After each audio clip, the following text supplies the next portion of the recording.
আমাকে ওরা নিয়ে যায় প্রথমে। আমি যেটা বুঝতে পারছি, প্রথমে ওরা নিয়ে যায় আমাকে র্যাব ওয়ানে নিয়ে ভিতরে নিয়ে চোখ বাঁধা অবস্থায়, পিছনে হ্যান্ডকাপ পরা ছিল। ওরা একটা রুমে নিয়ে যায়। রুমে তোলার পর একটা চেয়ারের সাথে আমার হাত বেঁধে নেয়। কিছুক্ষণ পর আমার জিজ্ঞেস করে আমরা কী কাজ করেছি 13 সালে। তখন তত্ত্বাবধায়ক সরকার পুনর্বহালের দাবিতে বিএনপির আন্দোলন চলছিল। তখন আমরা ঢাকা শহরের বিভিন্ন স্থানে মিছিল করতাম, যেটা গণতান্ত্রিক আন্দোলন, যেটা আমাদের ফ্রিডম অফ অ্যাসেম্বলি, যেটা আমরা করতেছিলাম। ঠিক সেই সময় তারা আমাদের মূলত যারা ছাত্রদল করত, কেন্দ্রীয় সংসদ এবং বিভিন্ন বিএনপির বিভিন্ন নেতৃবৃন্দকে তারা ফলো করছিল। ঠিক তারই ধারাবাহিকতায় আমাকেও তারা ট্র্যাক করছিলেন। সেভাবে তারা আমাকে 2013 সালের 5 ডিসেম্বর মিরপুর মুসলিম বাজারের ঠিক উত্তর পাশে একটা কালভার্ট ছিল, ছোট রোডটা অন্ধকার ছিল, সেখান থেকে আমাকে তুলে নিয়ে গাড়িতে তুলে চোখ বেঁধে ফেলে এবং পিছনে দিয়ে হাত বেঁধে ফেলে। পরে তারা আমাকে খুব চড়থাপ্পড় দিয়ে আমি অনেকটা সেন্সলেস হয়ে যাই। এর অনেকক্ষণ পর ওরা গাড়ি ড্রাইভ করে নিয়ে যায় আমাকে। আমার এতটুকু সেন্স আছে, তারা কালশি ফ্লাইওভার দিয়ে আমাকে নিয়ে যায়। হ্যাঁ, কালশি ফ্লাইওভার দিয়ে নিয়ে তারপরও অনেকক্ষণ ড্রাইভের পরে তারা আমরা একটা রাস্তা ডান পাশে ঢুকাই। আমি জাস্ট অনুভব করতে পারছিলাম। হ্যাঁ, পরে দেখি তারা আমাকে নিয়ে চেয়ারে বসানোর পরে অনেক জিজ্ঞাসাবাদ করে। তারা সন্তুষ্ট না হলে আমরা চেয়ার থেকে তুলে তারা আমার হাতের মধ্যে হ্যান্ডকাপ ঝুলিয়ে সামনের দিকে এনে ক্রেনে ঝুলিয়ে রাখে এবং দুই পাশে প্রচণ্ড বেত দিয়ে আঘাত করতে থাকে। আঘাত করার পরে প্রায় অনেকক্ষণ আঘাত করার পরে দুটি বেতে তাদের ভেঙে যায়। পরবর্তীতে তারা আবার আমাকে ক্রেন থেকে নামার পরে তারা আমার জেনিটালকে শক দেয়। তারা যখন শক দেয়, আমার বাম পাশ, ডান পাশ এবং মাথার মধ্যে প্রচণ্ড জার্কিং হয়, আমি সেন্সলেস হয়ে যাই। ঠিক কতক্ষণ সেন্সলেস ছিলাম আমি ঠিক জানি না।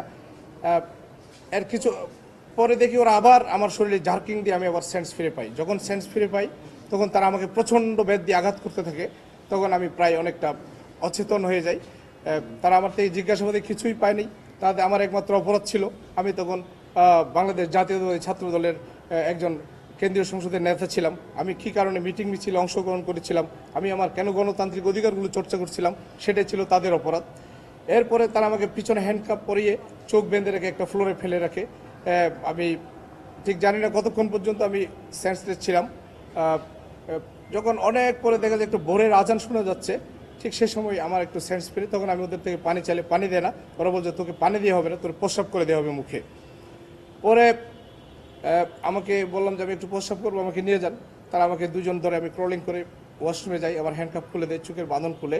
পরে আমি প্রস্রাব করতে গেলাম, আমার প্রস্রাব দিয়ে রক্ত বের হয়, কোনো হয় না। তখন আমি আরও বেশি ব্যথায় মানে একদম ব্যথাতুর হয়ে যাই।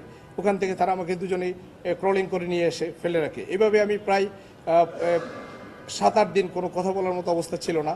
আমার দুই পাশের রান থেকে আমার মানে ভোগ করি। এটা ছিল আমার প্রথম গুমের বিষয়।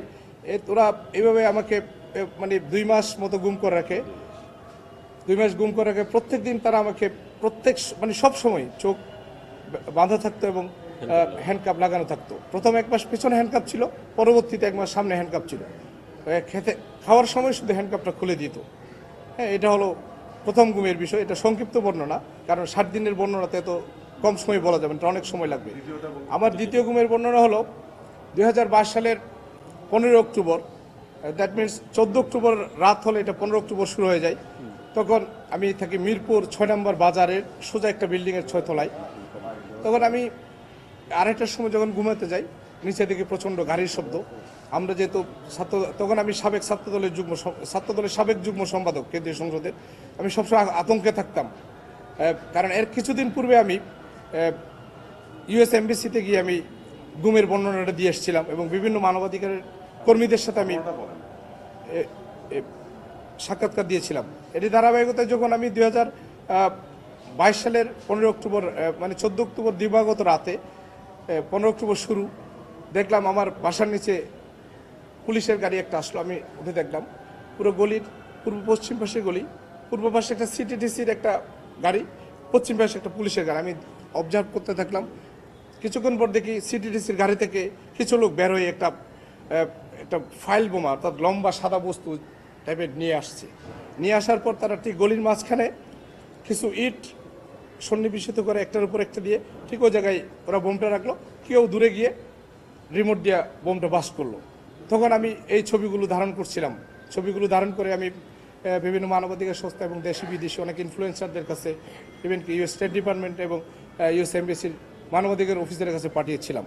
পরবর্তীতে নিউজটা যখন ভাইরাল হয়ে যায় তখন পরের দিন আসে ওরা আমাকে ওদের একজন সোর্স ছিল, তার সহায়তায় আমাকে সন্ধ্যার সময় বাসা থেকে নিয়ে যায়। বাসা থেকে নিয়ে তারা আমাকে হ্যান্ডকাপ পরিয়ে চেয়ারের সাথে বাঁধিয়ে রেখে মারধর করে প্রচণ্ড। এটা ছিল সিটিটিসি নিয়ে গেল, সিটিটিসির ওরা আমাকে প্রথমে চারতলায় নিয়ে যায়। তারা তখন চোখ বাঁধে নেয়, জাস্ট হ্যান্ডকাপ পরে রাখছে। ওরা বারবার জিজ্ঞেস করতেছিল মানে আমি আসলে কি করি, আমি যেহেতু ওদেরকে ওরা জঙ্গিবাদের নাটক উন্মোচন করছে বলে এরকম নিউজ আসছে, বিভিন্ন পত্রিকায় লেখালেখি আসছে, তখন তারা মনে করছিল তো আমি কোনো জঙ্গি টঙ্গি কিনা। তারা সবসময় ট্রাই করছিল আমি জঙ্গিবাদের সাথে সম্পৃক্ত কিনা। তারা আমার বাড়িতে পুলিশ থানায় খোঁজখবর নিচ্ছিল। তারা আমাকে এভাবে একদিন রাখলো, দ্বিতীয় দিন রাখলো, কোনো হয়রাই বোর্ডস কাউকে জানালো না, আমার বাড়ি ঘর আত্মীয় স্বজন কাউকে কোনো তথ্য দিচ্ছে না। তারা আমাকে সে সময় 2 দিন গুম করে রাখে। এটা হলো সিটিটিসি। সেই 2 দিন গুম করে রাখার পরে তারা আমাকে কোর্টে প্রডিউস করে। পরে আমি এই মামলায়, এটা ডিজিটাল সিকিউরিটি অ্যাক্টের অধীনে রাষ্ট্রদ্রোহী মামলা ছিল, সেটাতে আমি 9 মাস জেল কাটি।